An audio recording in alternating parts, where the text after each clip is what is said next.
साहब का पूरा जीवन रंगमंच में गुजरा है। रंगमंच पे अपने हस्ताक्षर तलाश करते हुए गुजरा है। तो उन पर बात करते हुए एक आध घंटे का समय, एक आध दिन का समय भी कम पड़ेगा। और उनकी रंग भाषा पे बात करने के लिए तो जो है पूरा एक रिसर्च की जरूरत होती है, क्योंकि किसी के काम का तरीका तलाशना और उसको तलाश कर जो है उसके काम का विश्लेषण करना, ये एक तरह से एक जो है रिसर्च का काम है। किसी मैं प्ले कर रहा था भैया सागर, वो विजय नाम देखा की कहानी है। उसको मैंने जो है बूझो कबीर नाम से विजय दास नेता की कहानी है, जिसको मैंने बूझो कबीर के नाम से छत्तीसगढ़ी में ट्रांसलेट किया और उसको मैं अजाना शैली में करना चाहता था। अजाना शैली जो है वो जो पंडवानी का समझ लीजिए शुरुआती दौर जो था वो भजनहा शैली था, भजन गाते थे। तो उसमें भजन में जो है उसको जो है बड़ौदा बाजार के पास के कलाकार थे, तो आज जो पंडवानी का रूप है वैसा माने अभिनय करके गाते थे भजन। तो वो जो है फिर बाद में पंडवानी फॉर्म में आया। मैंने अमित साहब के साथ काम किया था, तो मेरे अंदर ये था कि मैं जानना चाहता था कि मैं जब उस शैली पे काम करूं तो हबीब तनवीर ने उस शैली को कैसे पाया होगा, कैसे देखा होगा, उसको कैसे इस्तेमाल किया होगा। ये जानने के लिए मैंने कुछ रिसर्च किया कि जो है भैया सागर करूं तो हबीब साहब के कई बात तक छूने की कोशिश करूं कि वो कैसे सोचते थे, क्या करते थे। तो मैंने जो है काफी किताबें पढ़ी, फिर हबीब साहब के साथ मैंने काम किया था, उनसे जो बातचीत होती थी उसको फिर से रिक्रिएट किया अपने दिमाग में और उसके बाद मुझे कुछ चीजें मिली। लेकिन अगर हबीब साहब के रंगमंच पर और उनके रंग भाषा पर बात करें, यहाँ बहुत से लोग होंगे जो हबीब साहब के बारे में जानते ना हो, शायद बहुत से लोगों ने उनके ड्रामे ना देखे होंगे, बहुत से लोगों को पता भी नहीं होगा कि हबीब साहब ने काम किस तरीके से किया, काम की शुरुआत कैसे की। तो ये जो है मैंने सिलसिलेवार उसको लिखा है। उसमें थोड़ी सी भूमिका है कि हबीब साहब ने कहां से शुरू की, उनको कैसे चीजें मिली, फिर उन्होंने कैसे तलाश किया, अपनी रंग भाषा कैसे बनाई, उस समय जिस तरीके के थिएटर हो रहे थे उससे अलग करने की कैसे सोचा। ये जानने के लिए आपको सिलसिलेवार ले जाने के लिए मैं चाहता हूं कि अगर आप इंटरेस्टेड हो तो मैं आपको थोड़ा 20 मिनट का समय आपसे चाहूंगा, तो आप जो है विस्तृत तरीके से समझ पाएंगे कि हबीब साहब ने इस काम को किस तरीके से उस जगह पर लेके गए जहां पर आज की तारीख में जब भी हिंदुस्तानी पारंपरिक रंगमंच की बात चलती है तो एक ही नाम सबसे पहले लोगों के जहन में आता है, जो है हबीब तनवीर। उसके बाद दूसरा नाम आता है, तीसरा नाम आता है भावाकरण, पडिक्कर। ये सारे लोगों ने उसके बाद जो है फोक में काम करना शुरू किया। लेकिन हबीब साहब की नजर पहले वहां क्यों गई, कैसे माने वो वहां पर पहुंचे, ये सारी चीजें जो है एक सिलसिलेवार तरीके से मैं आपसे बात करना चाहूंगा। अगर आप लोग इसको जानना चाहेंगे तो आपको धीरे धीरे जैसे जैसे मैं आपको बताऊंगा आप आश्चर्यचकित हो जाएंगे कि कैसे एक आदमी अपनी भाषा रंगमंच की भाषा को डेवलप करता है। मैं थोड़ा कुछ इसमें से आपको पढ़ के बताता हूँ। थोड़ा हिंदी थोड़ी सी क्लिष्ट होगी। हबीब तनवीर की रंग पद्धति और उनके अभिनय की भाषा अनेकों प्रसंगों में मौलिक। उनके रंग कर्म की बुनियाद भारतीय रंग परंपरा है। हबीब तनवीर न नाट्य शास्त्र के सिद्धांतों का सीधा अनुसरण करते हैं और न लोक तत्वों का जैसा का तैसा अपने नाटकों में उतारते हैं। वे उसे समसामयिकता से जोड़कर उसे अपना बनाकर प्रस्तुत करते हैं। उनके रंग कर्म के प्रत्यक्ष स्रोत उनके आसपास की वह लोक परंपराएं हैं जिनमें भारतीय जीवन पूरी शिद्दत के साथ धड़कता है। उसमें जीवन का नकलीपन नहीं, एक सौंधापन है, उल्लास है, खुशी है, जीवन को उत्साह की तरह जीने का उमंग है, एक अदम्य लालसा है। यही लालसा हबीब तनवीर के रंग कर्म की भाषा को एक नया रूप, नया रंग प्रदान करती है। हबीब तनवीर के रंग कर्म की भाषा का सौंधापन भारतीय जीवन का सौंधापन है, जो सैकड़ों साल के अंतराल के बावजूद हमारे देश के अनेक अंचलों में आज भी पूरी तरह सुरक्षित है। हबीब तनवीर ने इसी छुपी हुई अदम्य लालसा को खंगाल कर एक आधुनिक से लगने वाले आवरण में इसे प्रस्तुत किया, जिसमें कहीं कोई मेल मिलावट नहीं दिखाई पड़ती, जो शुद्ध भारतीय रंग परंपरा का दर्शन कराती है। हबीब तनवीर भारतीय रंग परंपराओं से प्रेरणा लेकर आश्चर्यजनक रूप से नाट्य शास्त्र की इस जमीन से जुड़ जाते हैं, जो प्रत्यक्ष रूप में भले ही पूरी उनके काम के साथ नजर नहीं आती हो, लेकिन जो आज भी हमारे रंग जीवन का अविभाज्य और अनिवार्य अंग है। हबीब तनवीर का रंग कर्म उनकी रंग पद्धति का, उनके अभिनय की भाषा का ऐसा प्रसंग है जिस पर अभी बहुत काम किया जाना शेष है। हबीब साहब के रंग कर्म को जिस तरीके से समझने की जरूरत थी, अभी तक इसमें शुरुआत नहीं हुई है। इसके लिए जो है एक कहीं ना कहीं जो है एक ऐसा रिसर्च इंस्टीट्यूट बने जो उनकी रंग शैली के बारे में, अभी जो यहाँ पर जो बच्चे जो खैरागढ़ इधर उधर जाके हबीब तनवीर को रिसर्च करने आते हैं, वो हम लोग के पास आते हैं। हबीब तनवीर के नाम से कोई ऐसा संग्रहालय नहीं है जहाँ पर जाके लोगों को हबीब साहब के काम के बारे में जानकारी मिल जाए। आज से कई साल बाद लोगों को, जैसे आज मॉलियर, शेक्सपियर, ब्रेख्ट की बात होती है ना, वैसे हबीब तनवीर के बारे में भी कभी बात होगी। लोगों के पास कुछ भी नहीं बचेगा जब हमारे जैसे लोग भी चले जाएंगे। इसलिए सरकार को काम करना चाहिए इसमें। उन्होंने जब छत्तीसगढ़ी बोली में ग्रामीण कलाकारों के साथ संस्कृत नाटक वृक्ष कटिकम किया तो उनकी खूब आलोचना। जब भी आप कोई नया काम करेंगे तो आपकी आलोचना जरूर होगी, तो आलोचना के लिए हमेशा तैयार रहिए जब आप अच्छा काम करते हैं। लोग कहने लगे कि वो संस्कृत का क्लासिकल नाटक ग्रामीण कलाकारों के साथ तैयार करके संस्कृत नाटक की शास्त्रीयता नष्ट कर रहे हैं। लेकिन जब मिट्टी की गाड़ी नाटक छत्तीसगढ़ी में ग्रामीण कलाकारों की सहजता के साथ प्रदर्शित हुआ तो लोग आश्चर्यचकित रहे। उस दौर में राष्ट्रीय नाट्य विद्यालय में प्रशिक्षण ले रहे रंगकर्मी राम गोपाल बजाज, ये बाद में वहां राष्ट्रीय नाट्य विद्यालय के डायरेक्टर भी थे। उस समय वो वहां पढ़ रहे थे जब उन्होंने हबीब साहब का नाटक किया। तो राम गोपाल बजाज ने यह नाटक देखने का अपना अनुभव लिखा। यह वह दौर था जब अब्राहिम अलकाजी जिन्होंने वहां पर एनएसडी जो बना था उसके वो वहां पर डायरेक्टर थे पहले, उन्होंने एनएसडी को बनाया।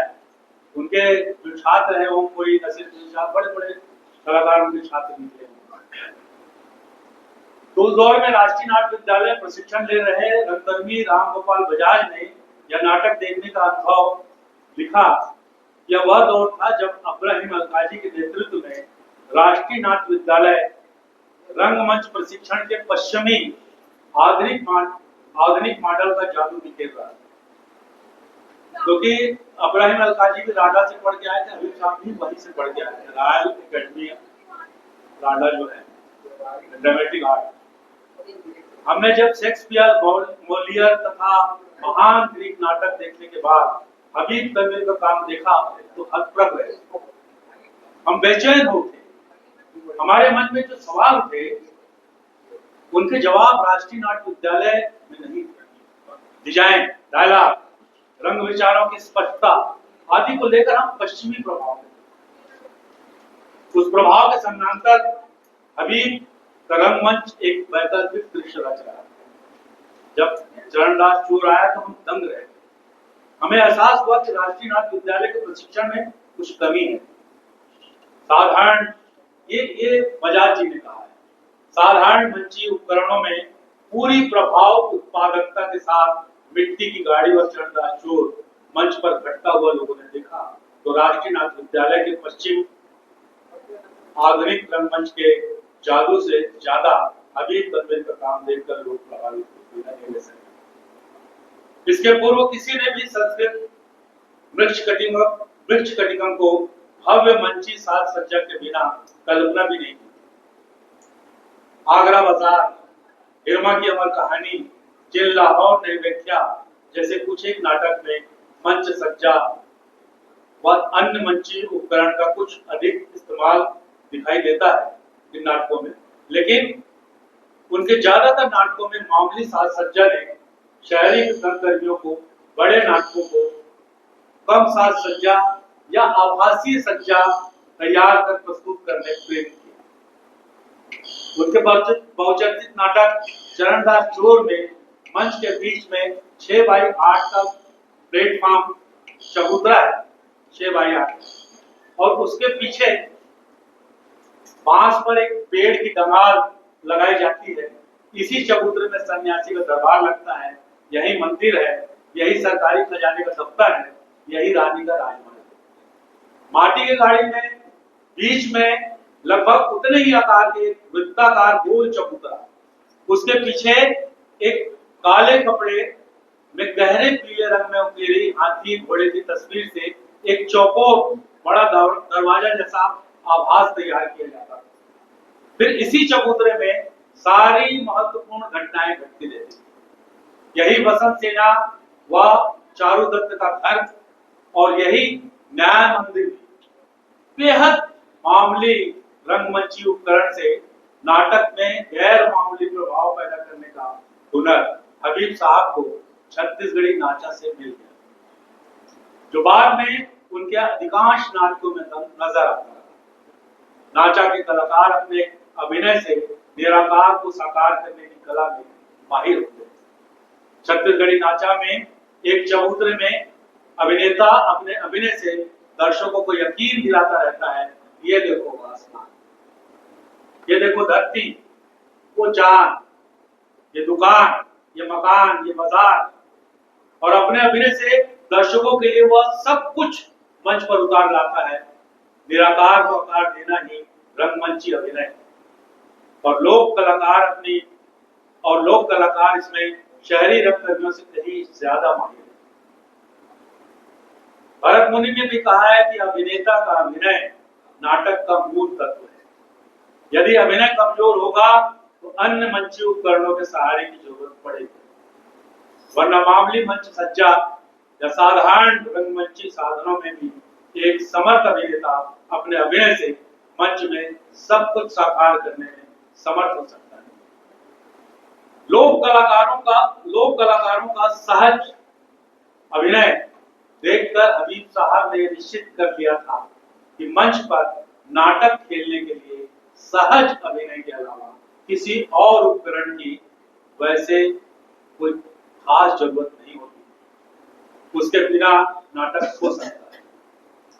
हबीब तनवीर की आधुनिक रंग शैली, लोग बोलते हैं हबीब तनवीर का सिर्फ फोक थिएटर था, ऐसा नहीं। उनकी आधुनिक शैली भी थी। वो जो है लंदन से पढ़ के आए थे, है ना, राडा से वो पढ़ के आए हुए थे, और उन्होंने पढ़ाई अपनी अधूरी छोड़ी। जब वो पढ़ रहे थे तो उनको लगा कि ये मेरी जरूरत का नहीं है, जितना जानना था मैं जानता, तो छोड़ के आगे वहां थिएटर देखते। अब हबीब साहब की आधुनिक और लोक अभिनय की शैलियों के अंतर पर हम एक नजर डालते हैं। अभिनेता की बोली भाषा उनके नाटकों की विशेषताओं में से एक मानी जा सकती है। हालांकि हबीब तनवीर की शिक्षा पाश्चात्य रंग पद्धतियों में हुई थी। उन्होंने पाश्चात्य का पूरा रंगकर्म देखा था, पढ़ा था, लेकिन उससे वे बहुत ज्यादा प्रभावित नहीं हुए। उन्होंने पश्चिमी रंग पद्धतियों के साथ संस्कृत और भारतीय रंग नाट्य परंपरा के एक आधुनिक भारतीय रंग पद्धति अपनी एक अलग रंग शैली विकसित की। आइए उसे थोड़ा समझने का प्रयास करते हैं। हबीब तनवीर का अभिनय सिद्धांत, अब यहां से शुरू होता है। हबीब तनवीर का अभिनय सिद्धांत क्या था, कैसे वो चलते थे। इसमें अभिनय सिद्धांत की अगर बात करें तो अभिनय सिद्धांत में किताब जो है स्तानिस्लावस्की की बहुत पॉपुलर है, एक्टर्स प्रीवियस। स्तानिस्लावस्की जिसका नाम लेने में कितनी कठिनाई हो रही है, तो अभिनय करना कितना कठिन होगा सोचिए। स्तानिस्लावस्की अपनी किताब एन एक्टर प्रीवियस में विस्तार से यह व्याख्या करते हैं कि अभिनेता द्वारा बोली जाने वाली भाषा का उच्चारण यदि चरित्र की विशेषताओं को रेखांकित नहीं कर सकता तो चरित्र की आंतरिकता से उसका रिश्ता नहीं बन सकेगा। चरित्र निर्माण में चरित्र की अनेकों अनेक अवस्थाएं उसके द्वारा बोली जाने वाली भाषा से व्यक्त होंगी। अभिनेता की भंगिमाएं और मुद्राएं उन शब्दों को अधिक सार्थक और संपूर्ण बनाने में सहायक सिद्ध होती है।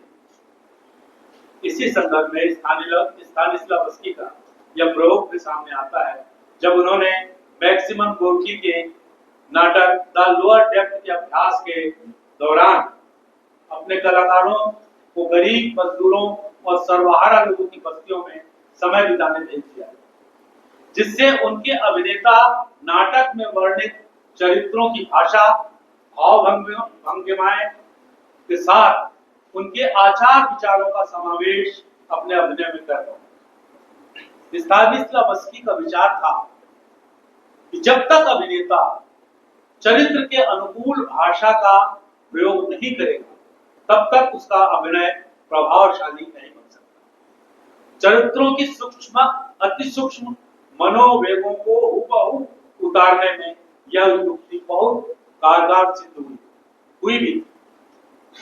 एनएसडी से निकले बहुत से अभिनेताओं ने इसे अपने काम के दौरान हुबहू आजमाया और अपने अभिनय के धार से दर्शकों के सामने अपनी प्रतिभा का लोहा बनवाया। एक पद्धति थी जो स्तानिस्लावस्की ने अपने जो है प्रयोगों से लोगों के सामने लाया, लेकिन हबीब साहब ने उसको जस का तस नहीं अपनाया, उन्होंने अपनी खोज की।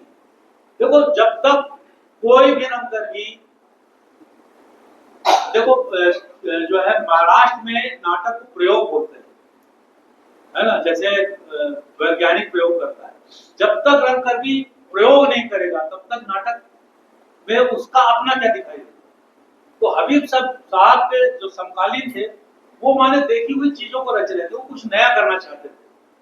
तो उन्होंने स्तानिस्लावस्की की भी इस अवधारणा को जानते समझते हुए इसको छोड़ के कुछ और सोचने की कोशिश की। लेकिन हबीब तनवीर दूसरे अर्थों में अभिनय की भाषा का संबंध जोड़ते मुझे दिखाई पड़ते। वे स्तानिस्लावस्की को जस का तस स्वीकार नहीं करते, बस यहीं से वे अपने समकालीन रंगकर्मियों से बिल्कुल अलग राह पकड़ते दिखते हैं। वे विदेशों में सिखा पढ़ा सब जस का तस स्वीकार नहीं करते, उसमें भारतीय रंग धारणाओं के नजरिए से भी अपने सीखे को परखते हैं, उसमें से एक नई धारा खोज निकालते हैं। यहां से हबीब तनवीर सबसे अलग, सबसे मौलिक हमें दिखने लगते हैं। हबीब साहब की अभिनय की भाषा धारणा की पद्धति पर आधारित मुझे दिखाई देती है। जहां अभिनेता ने अपने मन में धारण कर लिया है, मैं यह फलाना चरित्र हूं और वो ऐसा हो गया।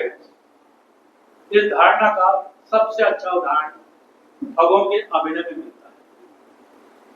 ठगी के अपने काम में ठग कैसे किसी के चरित्र को आत्मसात करते हैं, जरा सोचिए। उन्होंने ना तो कभी किसी से अभिनय की शिक्षा ली,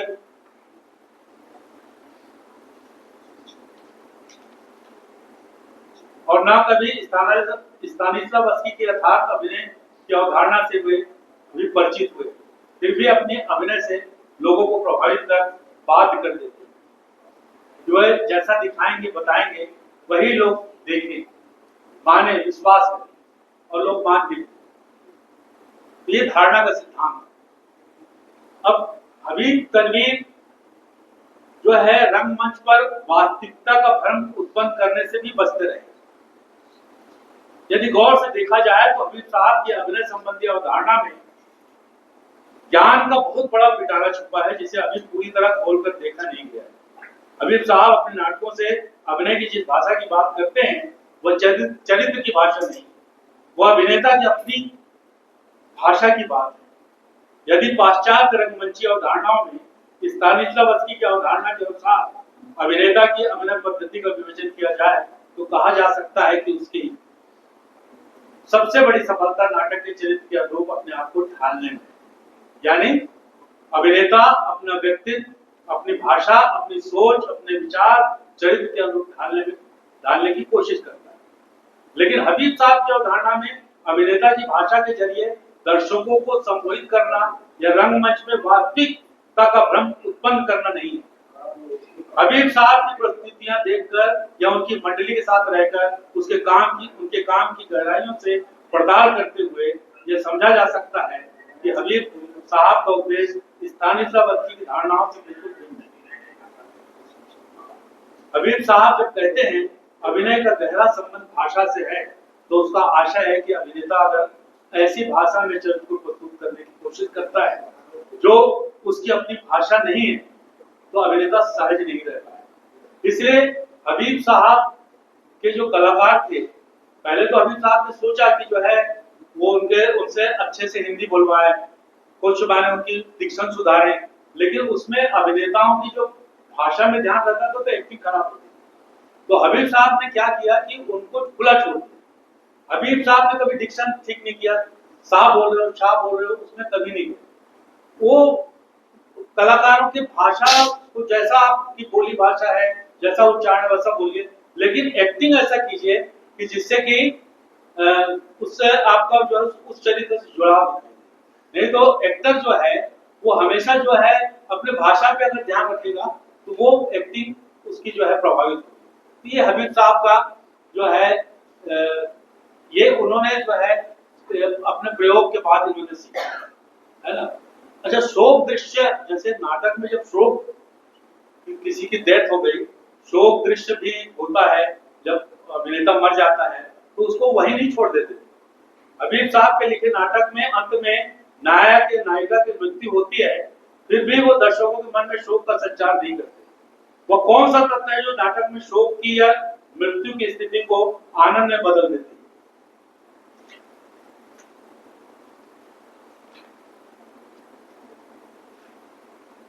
शायद हबीब साहब अपने नाटक का अंत एक ऐसे बिंदु पर करना चाहते हैं जहां दर्शक सम्मोहित अवस्था में ऑडिटोरियम से बाहर ना जाए, वह शोक में डूबा और सिर्फ आनंद में चाहता हुआ न जाए। नाटक के अंत में दर्शकों को सोचने का, कुछ समझने का मौका मिले, उसके मन में रस का संचार हो, दर्शकों को यह न लगे उसका केवल मनोरंजन मात्र हुआ है। ये हबीब साहब अपने नाटक में करते थे। जैसे चरणदास चोर में जब चोर की मृत्यु हो जाती है तो एक गाना आता है, चोर ने रंग जमाया, उसके बाद सारे कलाकार आते हैं और उसके बाद एक जगह जो है फूल चढ़ाते हैं, नारियल फोड़ते हैं और चरणदास चोर को उठाते हुए चले जाते हैं। लोग गाने में डूब जाते हैं, उस शोक को भूल जाते हैं कि रानी ने जो है चोर को मरवा दिया। तो वो गीत से जो है उसको ब्रेक करते हैं। इसी तरह ये ब्रेक की शैली का भी हबीब तनवीर के ऊपर जो है बहुत आरोप लगा है कि वो ब्रेक से प्रभावित थे, लेकिन ब्रेक का जो अलगाववाद का सिद्धांत है वो अलग है। हबीब साहब उस सिद्धांत को जो है गाने से जोड़ते थे। जैसे हबीब साहब के नाटक में होता था कि जब कोई जो है घटना चल रही है और बीच में घटना दूसरी घटना आ रही है, उसको बढ़ाने के लिए गाना डालते थे, तो आदमी वहां से जो एक फ्लो में चल रहा है वहां से हट जाता है। ये भी अलगाववाद का सिद्धांत है।